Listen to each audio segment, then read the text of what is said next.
অবস্থা কাকা দিনকাল কেমনে যা শুরুতে একখান কথা কই আমগো দেশে হোটকা আছে না হোটকা মানে বেলুনের অপব্যবহারের কারণে আমগো দেশে কিছু মানবতার ফেরিওয়ালা জন্ম হয়েছে। আমি কিন্তু সবাইরে বলতেছি না, কিছু কিছু মানবতার ফেরিওয়ালা জন্ম হয়েছে একমাত্র বেলুনের অপব্যবহারের কারণে।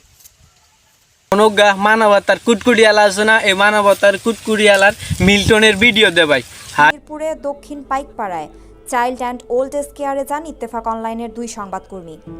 এক পর্যায়ে কোনো কারণ ছাড়াই সংবাদকর্মীদের সঙ্গে অকথ্য ভাষা ব্যবহার ও হামলা করেন বৃদ্ধাশ্রমটির প্রতিষ্ঠাতা সভাপতি মিল্টন সমাদ্দার। ইত্তেফাক পত্রিকা আরো 2 বছর আগে তাদের যে অপকর্ম আছে অপকর্মের একটা ভিডিও চাইছে, তাদের ক্যামেরাম্যান এবং রিপোর্টারে তার লাডিয়াল বাহিনী, তার সন্ত্রাসী বাহিনী, এই মিল্টনের সন্ত্রাসী বাহিনী তাদের উপর হামলা চালা। মিল্টন নামে এই বাটফাল আছে না, এই বাটফালরে একমাত্র প্রমোট করে সময় টিভি। মা হয়েছে তবে বাবা হয়নি কেউ, পাগড়ি বলে যায়নি ছেড়ে প্রসব ব্যথার ঢেউ। আমাদের সমাজে এমন পাগড়ির সংখ্যা কিন্তু অসংখ্য, কিন্তু সেই পাগড়িদের ধরে এনে সুস্থ স্বাভাবিক জীবনে ফিরিয়ে দিয়েছে কতজন। আজ তেমনই এক পাগড়ি বোনের বিয়ে, তবে তিনি এখন পাগল নয় সুস্থ, এবং তার সঙ্গে বিয়ে হচ্ছে একজন সুস্থ মানুষের। এই সম্পূর্ণ কাজটি করেছেন মিল্টন সমাদ্দার। সেই কাজটি এবং সেই গল্পটি আপনাদের সামনে তুলে ধরবো। সঙ্গে আছে তানভীর হাসান, সঙ্গে থাকুন। হ্যাঁ, আসলে অনেক খুশি হয়েছি আপনারা আসছেন।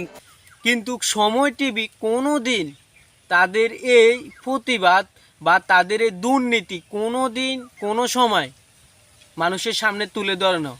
সময় টিভির ওই তানভীর আছে না, বালফাকনা সাংবাদিক, এরা বালফাকনা নয়, এদের কারণে এই তানভীরের মতন কিছু সাংবাদিকের জন্য আজ বাংলাদেশের পুরো সাংবাদিক সমাজ লজ্জিত, বলার মতো না। সাংবাদিকদেরকে এখন সবাই মানে কি বলবো, বলার ভাষা নাই এই তানভীরের মতন কিছু সাংবাদিকের জন্য।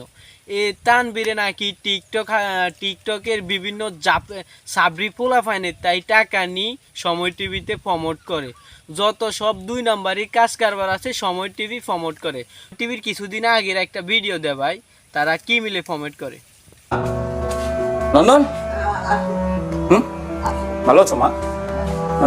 ও মা, ও মা, ও মা, ও মা, কি মা, এই সে নারকেল তেলের বোতলটা কই? নারকেল তেলের বোতলটা তো নিয়ে এসো, আমি নিয়ে যেতে কও। আমা বরিশাল কি অবস্থা? আমা, মা, আবু তুমি এত ঘুমাইতেছো কেন? দৈনিক ইত্তেফাক পত্রিকার 2 বছর আগের আরেকটা ভিডিও দেখেন।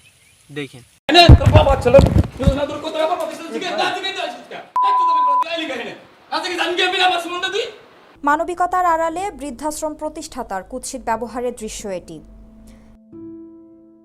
গত 14 মে ঈদের দিন বৃদ্ধাশ্রমে পরিবার পরিজন ছাড়া কেমন কাটছে বয়স্কদের ঈদ, এ নিয়ে ভিডিও প্যাকেজ তৈরির জন্য রাজধানীর মিরপুরে দক্ষিণ পাইকপাড়ায় চাইল্ড অ্যান্ড ওল্ড এজ কেয়ারে যান ইত্তেফাক অনলাইনের 2 সংবাদকর্মী। এক পর্যায়ে কোনো কারণ ছাড়াই সংবাদকর্মীদের সঙ্গে অকথ্য ভাষা ব্যবহার ও হামলা করেন বৃদ্ধাশ্রমটির প্রতিষ্ঠাতা সভাপতি মিল্টন সমাদ্দার। তাদের ক্যামেরাম্যানের উপর হামলা চালাইতেছে, তাদের রিপোর্টার উপর হামলা চালাইতেছে তার সন্ত্রাসী লাঠিয়াল বাহিনী। তাদের এই 2 বছর আগে তাদের ভিডিও, কিন্তু সময় টিভি তাদের এই 10 মাস কিংবা 1 বছর ধরে তাকে মিল্টনরে এমনভাবে প্রমোট করতেছে যা বলার মতো না। কিন্তু বাংলাদেশের একটা পত্রিকা দৈনিক কালবেলা, আমি কালবেলার যে সাংবাদিকে এই রিপোর্টটা করছে, এই মিল্টনের মুখোশ উন্মোচন করছে, ওই সাংবাদিকের প্রতি আমার শ্রদ্ধা সালাম রইল। মানবিকতার আড়ালে ভয়ঙ্কর প্রতারণা চালিয়ে যাচ্ছেন child and old age care নামের বৃদ্ধ শিশু আশ্রম প্রতিষ্ঠানের কর্ণধার মিল্টন সমাদ্দার। তার বৃদ্ধাশ্রমে থাকা অনেক সুস্থ মানুষের রহস্যজনক কারণে হঠাৎ করে মারা যাওয়া এবং তাদের শরীরে কিডনির স্থানে কাটাছেঁড়ার দাগের বর্ণনা দিয়েছেন প্রত্যক্ষদর্শীরা। প্রতিষ্ঠান থেকে দাফন করা হয়েছে দাবি করা 900 মৃতদেহের মধ্যে 835টি মৃতদেহের দাফনের কোনো অস্তিত্ব পাওয়া যায়নি। প্রতিষ্ঠানের প্রচারণায় দেলোয়ার হোসেন সাইদির মুক্ত হওয়ার মতো প্রতারণামূলক বিজ্ঞাপনও প্রচার করেছেন তিনি। শুধু বৃদ্ধাশ্রমে আশ্রয় নেওয়াদের সঙ্গে নয়, তার প্রতারণার শিকার হচ্ছেন লাখ লাখ সাধারণ মানুষ। প্রতিষ্ঠানের নামে সাধারণ মানুষের থেকে প্রতি মাসে প্রায় কোটি টাকা অনুদান সংগ্রহ করেন তিনি। তার এই অনুদানের সিংহভাগ আসে ফেসবুক ক্যাম্পেইনের মাধ্যমে। সামাজিক মাধ্যম ফেসবুকে মিল্টন সমাদ্দারের ব্যক্তিগত আইডিতে ফলোয়ার রয়েছে প্রায় 11 লাখ, আর ব্যক্তি পেজে ফলোয়ার 1,60,00,000। অন্যদিকে চাইল্ড অ্যান্ড ওল্ড এজ কেয়ারের পেজে ফলোয়ার রয়েছে 40 লাখ। সব মিলিয়ে ফেসবুকে মোট ফলোয়ার 2 কোটির বেশি। এই ফলোয়ার জোগাড় করতেও ভয়াবহ প্রতারণার আশ্রয় নিয়েছেন তিনি।